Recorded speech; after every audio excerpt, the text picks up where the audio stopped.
Thumbnail देख के आपको लग रहा होगा कि इस वीडियो में मैं आपसे सिर्फ टाइम टेबल के बारे में बात करने वाला हूँ, लेकिन ऐसा नहीं है।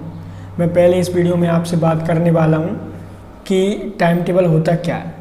टाइम टेबल तो देखो, मुझसे पहले भी 1000 लोगों ने बताया होगा आप लोगों को, और आपने वीडियोस यूट्यूब पर इतनी वीडियोस देख ली होंगी कि जितने तो आपने लेक्चर्स भी नहीं देखे होंगे। मोटिवेशनल वीडियोस, पढ़ाई कैसे करें, टाइम टेबल कैसे फॉलो करेंगे, ये सब चीज़ों के बारे में आप पहले बहुत सारी वीडियोस देख चुके होंगे। लेकिन मैं जो अब बात बताने वाला हूँ ना, वो 2-3 बहुत इंपॉर्टेंट बातें बता रहा हूँ, क्योंकि लास्ट ईयर मैंने एग्ज़ाम दिया, मैंने फेस की सब चीज़ें।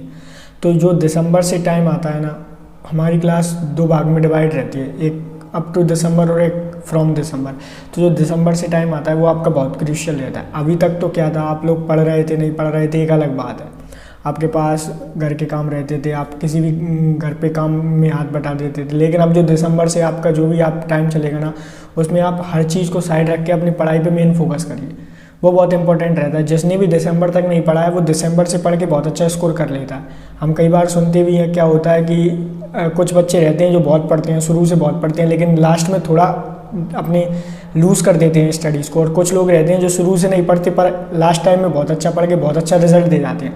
हालांकि एक ये बात तो है कि पढ़ाई को परसेंटेज से नहीं जोड़ना चाहिए, क्योंकि हो सकता है जिसने बहुत अच्छी पढ़ाई की हो, जिसके पास बहुत अच्छी नॉलेज हो, उसकी थोड़ा वे ऑफ प्रेजेंटेशन सही नहीं रहा तो उसके नंबर नहीं आए। तो मैं वो चीज़ नहीं कह रहा। लेकिन अब जो दिसंबर से आपका टाइम है बहुत क्रूशियल टाइम है, इसमें आप सब कुछ वो स्कोर कर सकते हैं जो आप स्कोर करना चाहते हैं। सिर्फ बात यह है कि अब दूसरी चीज़ों को साइड में रख दो। जैसे घर के भी कोई काम है तो अपने पेरेंट्स से भी और जो भी रिलेटिव्स हैं उनसे बोलकर कि अब जो 2-3 महीने हैं उन पर सिर्फ आपको फोकस्ड स्टडी ही करनी है। तो उन सब चीज़ों को आप साइड में रखकर सिर्फ पढ़ाई पर ही ध्यान दें। अब क्या रहता है कि टाइम टेबल की, मैंने जैसे थंबनेल में डाला टाइम टेबल, तो मैं टाइम टेबल के बारे में ही बात करूँगा। अब टाइम टेबल होता क्या है, यूज़ क्या रहता है टाइम टेबल का। ऐसा तो है नहीं कि जैसे जिसने टाइम टेबल बनाया वही सक्सेस करता है या वही स्कोर करता है। जिसके पास टाइम टेबल नहीं रहता वो भी बहुत अच्छा स्कोर कर लेता है। बहुत से लोग रहते हैं जो बिना टाइम टेबल के स्टडी करते हैं। लेकिन टाइम टेबल का मैं मेन यूज़ बताऊं क्या रहता है। टाइम टेबल से हमको फील रहता है कि हमारे हर एक सब्जेक्ट को टच कर रहे हैं, हमारा टाइम यूटिलाइज कहाँ पे हो रहा है वो हमें टाइम टेबल से पता चलता है। जैसे आपने दिन भर में कितने सब्जेक्ट्स पढ़े, कितनी यार स्टडी की, वो आप जैसे नाइट में सो रहे हैं उससे पहले अगर आप अपने टाइम टेबल को चेक करेंगे, या मॉर्निंग स्टडी में आप अपने टाइम टेबल को चेक करेंगे, तो आप पाएंगे कि हाँ मैंने कितना स्टडी कर लिया और कितना और मुझे स्टडी करना है, इम्प्रूवमेंट कितनी करनी है। तो वो सब चीज़ें रहती हैं जो टाइम टेबल का यूज़ रहता है। अब ऐसा नहीं है कि लोग बाग कहते रहते हैं कि टाइम टेबल उतना, लेकिन आपको टाइम टेबल बनाना चाहिए। दूसरी चीज़, मैंने कुछ पॉइंट्स बनाए हुए हैं टाइम टेबल के रिगार्डिंग, तो वो मैं आपसे इस वीडियो में शेयर करने वाला हूँ, ठीक है। तो अब सबसे पहले मैं जो आपसे पॉइंट शेयर करूँगा ना, वो है कि टाइम टेबल बनाने से पहले आपको क्या क्या चीज़ें ध्यान में रखनी चाहिए। तो पहला है एनालाइज योर सिलेबस, कि तो हमने अभी तक कितना सिलेबस कंप्लीट कर लिया है और हमारा कितना बचा है। हर किसी का टाइम टेबल अलग अलग रहता है, हर किसी की रीडिंग स्किल्स अलग अलग रहती हैं, कैचिंग स्किल्स अलग अलग रहती हैं। तो आप सबसे पहले एनालाइज करिए कि आपने अभी तक कितना सिलेबस कंप्लीट कर लिया, क्योंकि मेरे हिसाब से अप टू दिसंबर आपको एक बार सिलेबस कंप्लीट कर लेना चाहिए, जैसा टीचर्स कहते हैं। लेकिन जिसका नहीं हुआ है वो भी मतलब घबराए ना, टेंशन ना लें, ऐसी कोई बात नहीं है। कोई एक बार सिलेबस कंप्लीट करके भी बहुत अच्छा स्कोर कर लेता है। बात ये रहती है कि अगर आप एक बार सिलेबस कंप्लीट कर रहे हैं तो वो बाई हार्ट होनी चाहिए। कोई 4 बार कर रहा है वो भी बाई हार्ट हो तो उसका थोड़ा और पकड़ हो जाती है चीज़ों पे। तो पहली चीज़ तो आपने कितना सिलेबस कंप्लीट कर लिया, पहली चीज़ टाइम टेबल बना ली इस पहले। दूसरी चीज़, जो भी सब्जेक्ट आप उस टाइम टेबल में इंक्लूड कर रहे हैं उनको टाइमिंग के हिसाब से ही करें। जैसे जो जितना सब्जेक्ट जितनी डिमांड है ना, उसी के हिसाब से, अपने इंटरेस्ट के हिसाब से टाइम टेबल में ऐड ना करें। जैसे आपको मैथ करना बहुत अच्छा लगता है तो आपने 7 घंटे मैथ को दे दिए, ऐसा नहीं है। जिसकी जितनी नीड है उतनी आप अपने टाइम टेबल में उसको इंक्लूड करें। तीसरी बहुत इंपॉर्टेंट चीज़, टाइम टेबल मिनिमम 1 हफ्ते और मैक्सिमम 1 महीने के लिए बनाना, कि कम से कम उसको मैं 1 हफ्ते तक फॉलो करूँ और ज़्यादा से ज़्यादा 1 महीने तक। क्योंकि टाइम टेबल रिन्यू करना बहुत इंपॉर्टेंट रहता है। हर 1 महीने के बाद आप टाइम टेबल चेंज करोगे, क्योंकि आपका जो सिलेबस है ना वो हर महीने में कवर अप होता जा रहा है। जैसे अभी पहले आपने 50% सिलेबस कवर किया था, उसके हिसाब से टाइम टेबल बनाया था। अब आप 80% सिलेबस कंप्लीट कर लिया तो उसके हिसाब से आपको टाइम टेबल बनाना है। तो हर हफ्ते कम से कम 1 हफ्ता और ज़्यादा से ज़्यादा 1 महीना, 1 महीना मैं कहूँगा कि 1 महीना आप टाइम टेबल फॉलो करिए, उसके बाद अपने टाइम टेबल को चेंज करिए। नहीं तो 2 हफ्ते में भी आप उसको चेंज कर सकते हैं। और एक इंपॉर्टेंट चीज़ जो आपको टाइम टेबल में इंक्लूड करनी है वो है कि आपने रिवीजन के लिए उसमें टाइम दिया है या नहीं दिया। सब्जेक्ट्स थ्योरी के साथ रिवीजन के लिए टाइम इंपॉर्टेंट बहुत ज़्यादा हो जाता है टाइम टेबल में। लैंग्वेजेस ऐड की हैं कि नहीं की, इंग्लिश हिंदी उसमें ऐड है या नहीं है। और क्या आपने ऐसा टाइम टेबल बनाया है जिसे आप फॉलो कर पाएँ? ऐसा तो नहीं बनाया कि 2 दिन बाद आप उस टाइम टेबल को फॉलो ना कर पाएँ। अब मैं आपको बताता हूँ कि टाइम टेबल बनाइए तो अब कैसे आपको टाइम टेबल बनाना है। ऐसा टाइम टेबल जो आप रेगुलरली फॉलो कर पाएँ। उस टाइम टेबल को मंथली और वीकली रिन्यू करते रहें। हर सब्जेक्ट को उस टाइम टेबल में इंक्लूड करें। ज़्यादा टाइम ना दें, ये सब मैं बता चुका हूँ। और छोटा सा पार्ट उस टाइम टेबल में अपने सैम्पल पेपर के लिए भी रखें।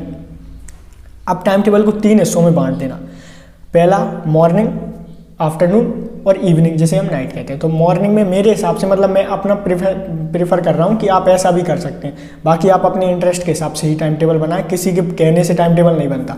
तो मॉर्निंग में आप अपने मेन सब्जेक्ट जैसे फिजिक्स, केमिस्ट्री हो गए साइंस वालों के लिए, आर्ट्स वालों के लिए इकोनॉमिक्स हो गया, पॉलिटिकल साइंस हो गई, तो इन्हें आप मॉर्निंग में जो लर्निंग सब्जेक्ट्स हैं उन्हें आप मॉर्निंग में कवर करिए, पढ़िए। और उसके साथ एक चैप्टर आप अपनी लैंग्वेज का पढ़िए, इंग्लिश और हिंदी कोई सा भी आप पढ़ सकते हैं, क्योंकि वो बहुत इंपॉर्टेंट हो जाता है। स्कोरिंग सब्जेक्ट्स हो जाते हैं वो बाद में, नहीं तो दिक्कत करते हैं। क्योंकि आप 5 नंबर मेन सब्जेक्ट में ज़्यादा लाकर 10-15 नंबर इसमें कम कर देते हैं। उससे बढ़िया है कि 2 नंबर मेन सब्जेक्ट्स में कम आए लेकिन 10 नंबर लैंग्वेज सब्जेक्ट्स में ज़्यादा जाए, क्योंकि ओवरऑल परसेंट तो आपकी 5 सब्जेक्ट से बननी है। तो एक चैप्टर इंग्लिश या हिंदी का। फिर आफ्टरनून में आपको क्या करना है, जो आपने सुबह पढ़ा उसको आप रिवाइज करिए और उसी के साथ एक पोयम, कविता या फिर चैप्टर आप लैंग्वेज का दोबारा पढ़िए। और नाइट में अपने ऐसे सब्जेक्ट्स रखिए जो बोरिंग से लगते हैं। बोरिंग मत, मेरे कहने का मतलब बोरिंग सॉल्विंग टाइप, जैसे मैथ्स रहता है, बहुत कंज्यूमिंग रहता है। तो नाइट में आप फ्री रहते हैं, कोई डिस्टर्बेंस नहीं रहता, तो आप करते रहिए। जितना टाइम आप मतलब लेट नाइट तक भी जग जाएंगे तो कोई दिक्कत नहीं है। रात के कितने भी बज जाएँ तो आपको उसमें प्रॉब्लम नहीं होगी, आप वो उसको आराम से सॉल्व करते रहेंगे, मन लगता रहेगा, आप सॉल्व करते रहेंगे। तो ऐसा मैथ और भी सब्जेक्ट जो अपने अपनी स्ट्रीम्स के हिसाब से आपको लगते हैं कि सॉल्विंग है, टाइम कंज्यूमिंग है, उसे आप नाइट में रखिए। क्योंकि रात में क्या रहता है, खाना खाने के बाद नींद आती है, स्वाभाविक है कि नींद आएगी। तो जो आप ऐसे सब्जेक्ट्स रखेंगे ना, तो उसमें आपको हो सकता है कम नींद आए और आपका इंटरेस्ट जग जाए, तो आप उसको भी कवर पाएंगे। तो ऐसे क्या होगा, आप अपने 5 सब्जेक्ट्स कवर करते रहेंगे। ये तो मैंने एक PCM, क्योंकि मैं PCM से पढ़ा हुआ हूँ, उसके हिसाब से बताया। लेकिन आप अपना जो टाइम टेबल है ना, वो आप अपने हिसाब से बनाएं। और जो मैंने जैसे बताया, इंटरेस्ट के हिसाब से बनाएं कि आपका किस चीज़ में कितना इंटरेस्ट है और कितना आप कितना टाइम किस चीज़ को देनी है। तो ये सब चीज़ें तो मैंने एक टाइम टेबल के बारे में बता दिया। बस वीडियो के लास्ट में मैं यही कहूँगा कि अब आपका जितना भी टाइम है ना, बहुत इंपॉर्टेंट क्रूशियल टाइम है। आप बिल्कुल भी वेस्ट ना करें अब टाइम को। सोशल मीडिया से भी दूर रहें। और जैसे कि हम लोग करते हैं कि 1,000 वीडियोस देखनी यूट्यूब पे, पढ़ाई कैसे करें, केमिस्ट्री के क्या और ये और वो, टाइम टेबल कैसे बनाएं, मन नहीं लग रहा है, ये सब।